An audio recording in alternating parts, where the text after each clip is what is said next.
Assalamualaikum warahmatullahi wabarakatuh. Perkenalkan, saya Fadia Noval Nur, saya merupakan mahasiswa PPG Prajabatan Gelombang 1 tahun 2023 Universitas Pancasakti Tegal. Di sini saya akan mempresentasikan hasil dari best practice yang telah saya susun di SMP Negeri 17 Tegal dengan judul Strategi Efektif Meningkatkan Antusiasme Peserta Didik Menggunakan Permainan Domino Unsur sebagai Alat Bantu. Hal-hal yang melatar belakangi saya mengambil topik ini yang pertama dalam penelitian Kurniawan tahun 2023 menunjukkan bahwa materi sistem periodik unsur merupakan salah satu materi yang memiliki tingkat kesulitan yang tinggi bahkan untuk peserta didik tingkat SMA.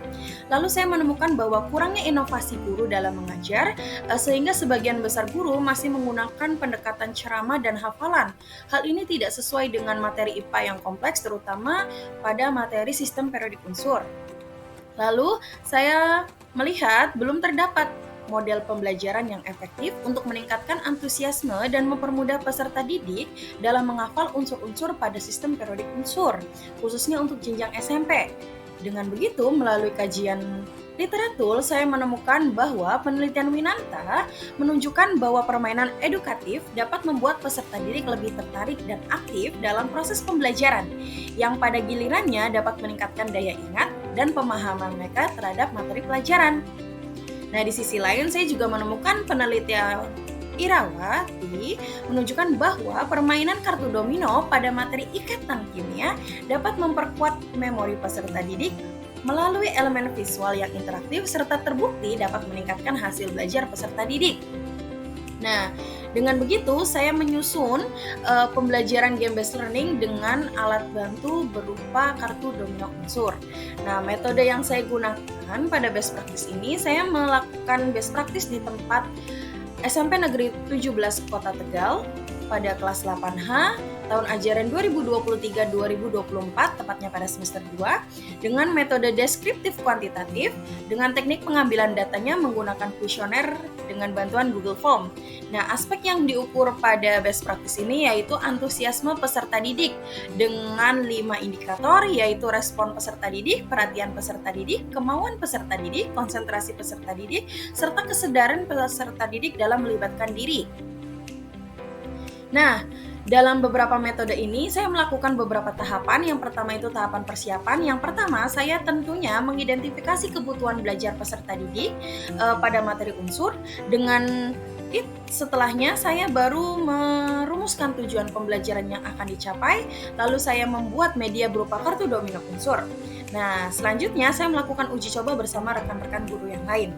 Nah, pada tahap pelaksanaan, saya membagi peserta didik ke dalam 4 kelompok dan menjelaskan aturan dalam permainan seperti apa. Nah, setelah itu saya mempersilahkan peserta didik untuk melakukan permainan dalam waktu 50 menit. Nah, pada tahapan evaluasi, saya bersama peserta didik merefleksikan kegiatan pembelajaran yang telah dilakukan, lalu saya memberikan kuesioner dalam bentuk Google Form kepada peserta didik untuk diisi sesuai dengan keadaan yang sebenarnya. Nah, hasil dan pembahasan best practice ini yang pertama, terbentuklah sebuah kartu domino unsur dengan 4 rangkap dengan ukuran 6 dikali 2,5 cm. Nah, gambar di sebelah kiri merupakan gambar susunan kartu domino unsur yang telah disusun oleh peserta didik itu sendiri. Sedangkan gambar sebelah kanan adalah gambar di mana peserta didik sedang melakukan permainan domino unsur.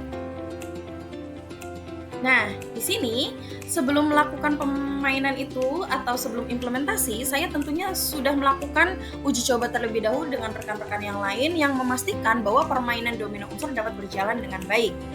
Nah, setelah itu, di sini bisa terlihat gambar bagaimana ekspresi peserta didik ketika melakukan permainan game domino unsur. Nah, mereka terlihat sangat menikmati permainan yang sedang berlangsung. Mereka bahkan sangat fokus selama kegiatan permainan agar tidak kalah dalam permainan tersebut. Hal ini karena peserta didik dan guru telah membuat kesepakatan untuk memberi hukuman pada pemain yang kalah dengan dicolik menggunakan bedak yang telah disediakan oleh guru. Nah, hasil dari pengukuran tingkat antusiasme dari segi respon peserta didik diketahui bahwa 83,2% peserta didik memiliki atau memberikan respon yang tinggi terhadap pembelajaran. Hal ini menunjukkan bahwa peserta didik sangat antusias dalam pembelajaran. Lalu, Pada kategori perhatian peserta didik diperoleh persentase sebesar 82,1 dengan kategori tinggi yang menunjukkan bahwa permainan ini dapat memusatkan perhatian peserta didik selama pembelajaran. Dalam aspek kemauan, tanggapan peserta didik menunjukkan bahwa peserta didik sangat berkonsentrasi dalam mencocokkan nama unsur beserta simbol-simbolnya. Pada tingkatan konsentrasi, peserta didik dapat berkonsentrasi dengan baik selama kegiatan pembelajaran berlangsung karena mereka merasa tertantang dan bersemangat untuk mengikuti permainan sampai selesai. Lalu pada aspek kesadaran diri terlihat peserta didik sangat antusias dan mereka sangat nyaman, senang serta tertantang dalam melakukan pembelajaran dengan kartu domino unsur.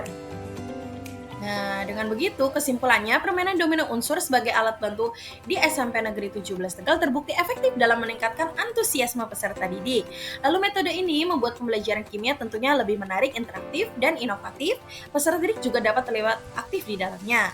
Harapannya permainan domino unsur dapat diimplementasikan lebih luas di berbagai sekolah untuk meningkatkan antusiasme dan keterlibatan peserta didik dalam pembelajaran.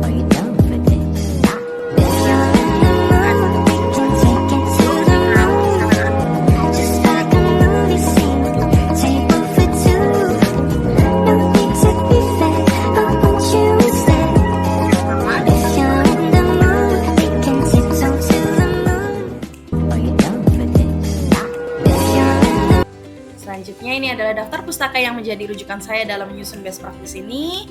Mungkin sekian yang bisa saya paparkan. Kurang lebihnya mohon maaf. Wabillahi taufiq wal hidayah. Wassalamualaikum warahmatullahi wabarakatuh.